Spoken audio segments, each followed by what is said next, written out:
CP Rajasekhar అంట కనపడతా ఉంది.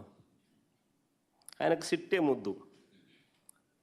ఎందుకంటే డైవర్ట్ చేయాలి కదా మన టాపిక్లన్నీ డైవర్ట్ చేయాలి అని అంటే, తప్పుడు ప్రచారాలు చేయాలి అని అంటే, ఇలాంటి వాళ్ళు ఎవరైతే సిండికేట్లో భాగస్వాములుగా ఉన్నారో వాళ్ళంతా వాళ్ళ చేతుల్లో అధికారం ఉండాలి కదా. మరో డైవర్షన్ ఏమిటంటే, ఇది ఇంకా ఆశ్చర్యకర విషయం, ఇది భలే వెరైటీ డైవర్షన్ చంద్రబాబు నాయుడు చేస్తూ ఉండేది. ఇకపై లిక్కర్ అమ్మేటప్పుడు క్యూఆర్ కోడ్ స్కాన్ చేయాలంటూ రాష్ట్ర ప్రభుత్వం జారీ చేసిన ఉత్తర్వులు. ఇకపై లిక్కర్ అమ్మేటప్పుడు క్యూఆర్ కోడ్ స్కాన్ చేసి అమ్మాలనంటూ రాష్ట్ర ప్రభుత్వం ఇటీవల జారీ చేసిన ఉత్తర్వులు. ఇది నిజంగా అన్నిటికన్నా హైలైట్. ఎందుకో తెలుసా? లిక్కర్ షాపులు ఉండేటివి ఎవరివి? అన్ని చంద్రబాబు నాయుడు గారి మనుషులవే కదా. బెల్ట్ షాపులు ఉండేటివన్నీ ఎవరివి? అన్ని చంద్రబాబు నాయుడు గారి మనుషులు కాదా.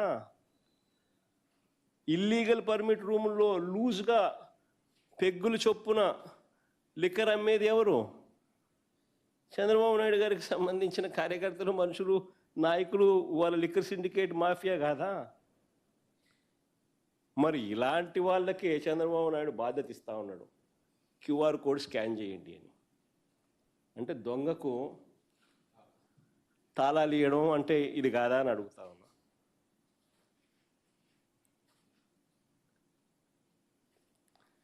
అసలు ప్రభుత్వం అమ్మే మద్యంలో 40% బెల్ట్ షాపుల ద్వారా అమ్ముతారు.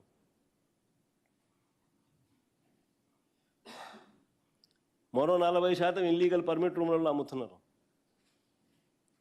అక్కడే కూర్చోబెడుతున్నారు, పెగ్గుల్లో పోస్తున్నారు. ఎంఆర్పి రేటు గాలికి ఎగిరిపోయింది. సరే, ఎంఆర్పి కదా దేవుడు ఎరుగు. ఇదైతే ఇంకా ప్రాణాలకు హాని కలిగించే లిక్కర్ని కూడా లేబుల్ వేసి అమ్ముతున్నారు. ఏం తాగుతున్నారో 3వ రౌండ్ 4వ రౌండ్కి వచ్చేసరికి 5వ రౌండ్లో ఏం పడుతుందో కూడా తెలియదు.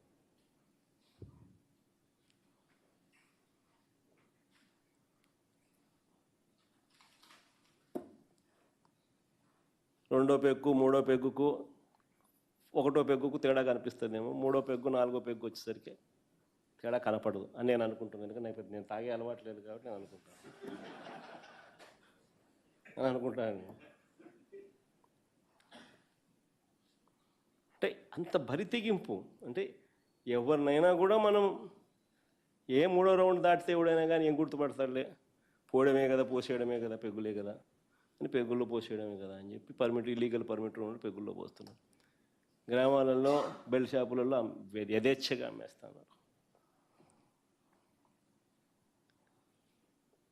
ఎవడు స్కాన్ చేసేది అక్కడ? ఎవడు క్యూఆర్ కోడు, ఎవడు స్కాను, ఎవడు చేసేది? అంతా ఇల్లే. అదే మా ప్రభుత్వ హయాంలో ప్రభుత్వం ఆధ్వర్యంలోనే మద్యం దుకాణాలు నడిచేవి. ప్రభుత్వం ఆధ్వర్యంలోనే మద్యం దుకాణాలు నడిచేటివి. లాభాపేక్ష ప్రభుత్వానికి లేదు. అందుకనే బెల్ట్ షాపులన్నీ రద్దు చేసినాం. అందుకే షాపులు కూడా సంఖ్య తగ్గించినాం.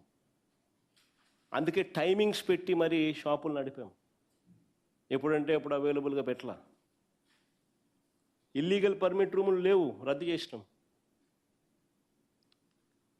క్యూఆర్ కోడ్ స్కాన్ చేసి గవర్నమెంట్ షాపుల్లో అమ్మక మునుపు స్కాన్ చేసి అమ్మేటోళ్ళు డైనమిక్గా. QR code